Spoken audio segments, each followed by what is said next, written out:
Hi friends, ஹைரியம்மா lakhs. இப்போ நம்ம என்ன பார்க்க போகிறோம்னா, இந்த ஆயுத பூஜைக்கு வாங்கின மிச்ச கொண்டக்கடலை இருக்குங்களா, அதை வச்சு எப்படி பொட்டுக்கடலை அதுக்கு ஃபஸ்ட்டு நான் வந்து உப்பு போட்டு நல்லா காய வச்சுருக்கேன். அது நல்லா காஞ்சிருச்சு.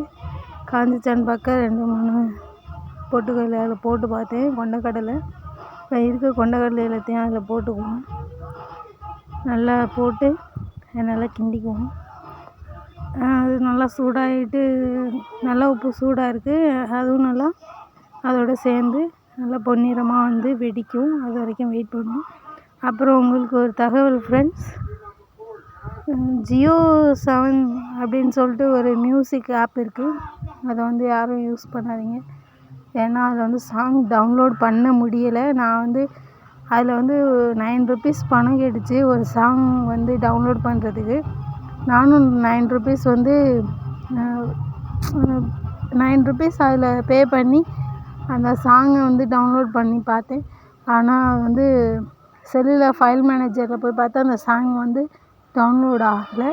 மறுபடியும் டெலீட் பண்ணி ஒரு 4-5 தடவை ட்ரை பண்ணி பார்த்தேன். அந்த சாங் ஏறவே இல்லை.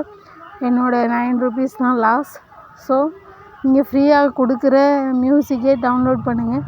முடிஞ்ச அளவுக்கு இந்த மாதிரி பே பண்ணி சாங் டவுன்லோட் பண்ணுற ஆப்பை என்கரேஜ் பண்ணாதீங்க. அதையும் வந்து பணத்தை வந்து அதில் முதலீடு செஞ்சு ஏமாந்து போகாதீங்க. இப்போ பாருங்கள், நம்ம போட்ட கொண்டக்கடலை வந்து நல்லா பொரிஞ்சு வந்துக்கிட்டு இருக்கு. நல்லா பொரியணும். ஃபுல்லாக எல்லாமே நல்லா பொரியணும். நல்லா கிண்ணுங்க. இதை வந்து அப்படியே என்ன பண்ணலாம், நல்லா ஆற வச்சு தோலை ஊற்றிட்டு அப்படியே ஒரு டப்பாவில் போட்டு வச்சுட்டா சட்னிக்கெல்லாம் கூட போட்டுக்கலாம். அரைக்கிறதுக்கு யூஸ் பண்ணிக்கலாம். இல்லைனா கூட சாயந்தரம் ஸ்நாக்ஸ் கூட யூஸ் பண்ணலாம். ஸோ வேஸ்ட்டு பண்ணாமல் இந்த மாதிரி ஏதாச்சும் யூஸ்ஃபுல்லாக பண்ணி வச்சுக்கிட்டா நமக்கு யூஸ்ஃபுல் தானே. ஓகே ஃப்ரெண்ட்ஸ், கிட்டத்தட்ட பொரிஞ்சு வந்துடுச்சு. அவ்வளோதான். இன்னும் ஒரு 2 minutes வெயிட் பண்ணால் நல்லா பொரிஞ்சு வந்துடும் ஃபுல்லாக எல்லாமே. அது உப்பு தான் ஃப்ரெண்ட்ஸ், சாதாரணமாக நம்ம யூஸ் பண்ணுற சால்ட்டு உப்பு தான். அது வந்து அடியெல்லாம் பிடிக்காது, எதுவும் பண்ணாது. நான் அப்படி கிண்டுனேன். அது கிண்டுறதுக்கு நல்லா சூப்பராக இருந்துச்சுன்னா அப்படி கிண்டுனேன். அது அடியெல்லாம் பிடிக்காது. நான் வந்து செம்ம மழை வெளியில் சரியான மழை, ஏதாச்சும் சாப்பிடணும் போல் இருந்துச்சு. அதனால கொண்டக்கடலை தான் வீட்டில் இருந்துச்சு. அதனால இதை பண்ணேன்.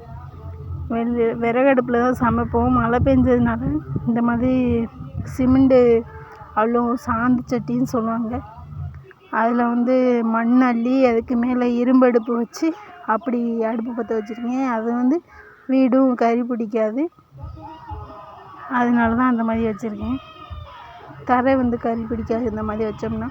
அப்புறம் மண்ணை எடுத்து கொட்டிடலாம், சாந்து சட்டிலையும் கறி பிடிச்சிருக்காது. ஸோ அதனால தான் இந்த மாதிரி வச்சுருக்கேன். பாருங்கள், எல்லாமே கிட்டத்தட்ட பொரிஞ்சு நல்லா வந்துருச்சு.